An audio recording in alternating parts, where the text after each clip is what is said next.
Shri Gayatri tours and travels Chardham yatra complete travel plan. Nandyal జిల్లా బనగానపల్లెలో దారుణం చోటు చేసుకుంది. బనగానపల్లెలో బాలుడు అల్లడి చేస్తున్నాడని ఇనుప గొలుసులతో కట్టి తాళం వేశారు ఉపాధ్యాయులు. ఇనుప సంఖ్యలతోనే రోడ్డుపైకి వచ్చారు సదరు విద్యార్థి. ఈ నేపథ్యంలో బాలుడి బాధని చూసి పోలీస్ స్టేషన్కు తీసుకువెళ్లారు స్థానికులు. టీచర్ను మందలించి పంపించారు బనగానపల్లె పోలీసులు. ప్రస్తుతం ఈ సిచ్యువేషన్ మాత్రం బనగానపల్లెలో కొంతవరకు కలకలం రేపుతుంది. సో బాలుడు పూర్తి స్థాయిలో అల్లరి చేస్తున్నారు అనేటువంటి నెపంతో టీచర్ బాలుడి యొక్క 2 కాళ్ళకు సంబంధించి సంఖ్యలు వేయడం, దానికి తాళం వేసినటువంటి పరిస్థితులు, అదే సంఖ్యలతో ఆ బాలుడు రోడ్డు పైన నడుస్తున్నటువంటి విజువల్స్ చూసి స్థానికంగా కొంతవరకు కలకలం రేపినటువంటి పరిస్థితి కనబడుతుంది. సాధారణంగా మతి స్థిమితం లేనటువంటి వారికి లేదా నేరస్తులకి మాత్రమే సంఖ్యలు వేసేటువంటి పరిస్థితిలో కేవలం అల్లరి చేస్తున్నాడు అనేటువంటి ఒక కారణంతో బాలుడికి ఈ విధంగా సంఖ్యలు వేయడం, అది కూడా టీచర్ ఏ విధంగా సంఖ్యలు వేయడం మాత్రం కలకలం రేపుతుంది స్థానికంగా.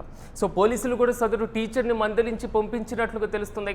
ఒకసారి మనం విజువల్స్లో చూసుకున్న విధంగా బాలుడి కాళ్ళకి సంఖ్యలు వేసి కూడా ఒక భారీగా తాళాన్ని కూడా అక్కడ వేశారు. రోడ్లపైన అదే పరిస్థితితో కుంటుకుంటూ కూడా ఆ బాలుడు నడుస్తున్నటువంటి పరిస్థితులు మనం చూస్తున్నాం.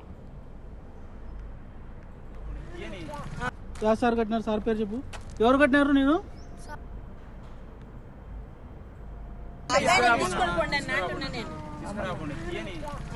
సార్ కట్టినారు, సార్ పేరు చెప్పు. ఎవరు కట్టినారు? నేను సార్ పేరు చెప్పు. వీళ్ళు ఎందుకు వచ్చినారు? ఇక ఇదే అంశంపై మరింత సమాచారం మా ప్రతినిధి మల్లికార్జున్ అందిస్తారు. మల్లికార్జున్ చెప్పండి, బనగానపల్లెలో చోటు చేసుకున్నటువంటి ఘటనకు సంబంధించిన పూర్తి అప్డేట్స్ ఏంటి?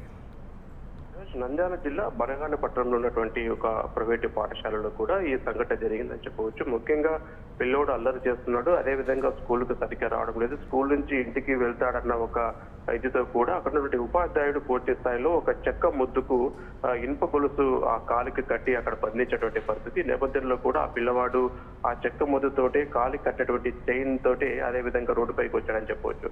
ఈ సంఘటన, ఈ దృశ్యాలు చూసేటువంటి కొంతమంది స్థానికులు కూడా ఈ అబ్బాయిని తీసుకెళ్లి పోలీస్ స్టేషన్ కి వెళ్లారని చెప్పవచ్చు. అక్కడ పోలీస్ స్టేషన్ కి వెళ్ళిన తర్వాత ఎందుకు ఇలా సంఖ్యలు వేయాల్సి వచ్చిందంటే కనుక ఇంటికి పారిపోతానన్న ఇదితోటి ఉపాధ్యాయుడు తనకి ఇట్లా సంఖ్యలు వేశాడని చెప్పేసి నా పిల్లోడు పోలీసులకు చెప్పడం చెప్పవచ్చు.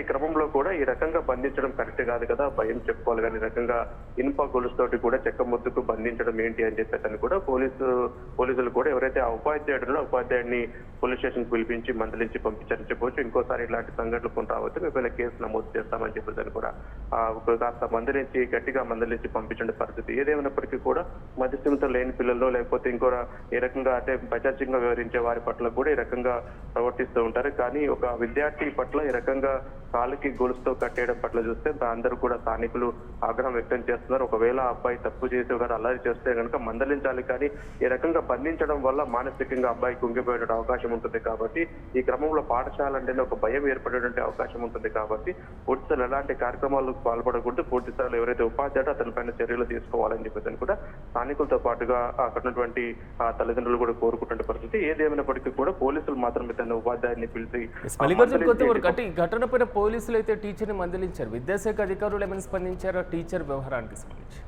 అదే విద్యాశాఖ అధికారులు అయితే ఇప్పటివరకు అయితే స్పందించలేదని చెప్పవచ్చు. ఇది ప్రసార మాధ్యమాలు కావచ్చు, మీడియాలో కూడా వైరల్ అవుతూ ఉంది ఈ వీడియో.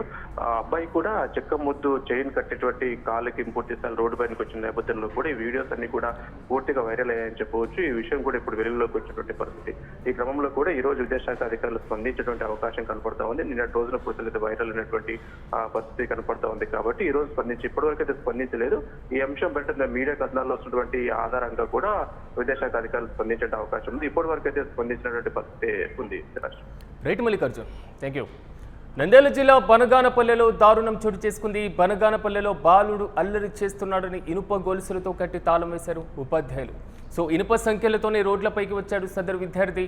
ఈ నేపథ్యంలో బాలుడి బాధని చూసి పోలీస్ స్టేషన్కు తీసుకువెళ్లారు స్థానికులు. సో మనం విజువల్స్లో చూసుకున్న విధంగా బాలుడికి కుడి కాలికి కూడా ఒక పెద్ద ఏదైతే చెక్క ఉందో ఆ చెక్క కూడా కాలుతో కట్టేసినటువంటి పరిస్థితి ఇనుప సంఖ్యలతో. సో తాళాన్ని కూడా వేసినటువంటి పరిస్థితి కనబడుతుంది. సాధారణంగా నేరస్తులకి లేదా మతి స్థిమితం లేనటువంటి వారికి చేసేటువంటి చర్యను ఒక విద్యార్థికి చేయడం పట్ల ఆ విద్యార్థిలో మానసిక పరమైనటువంటి క్షీణించేటువంటి అవకాశాలు కూడా ఉంటాయి. సో స్కూల్ అంటే ఒక రకమైనటువంటి భయం కూడా, ఆందోళన కూడా ఆ విద్యార్థిలో మొదలయ్యేటువంటి పరిస్థితులు కనబడతాయి. టీచర్ను మందలించి అయితే బనగానపల్లె పోలీసులు పంపించినటువంటి పరిస్థితులు కనబడుతున్నాయి. దీనిపైన విద్యాశాఖ అధికారులు కనీసం ఎంఈఓ కూడా ఇప్పటి వరకు స్పందించినటువంటి పరిస్థితి కనబడుతుంది. కానీ ఈ ఘటన మాత్రం స్థానికంగా కలకలం రేపుతుంది.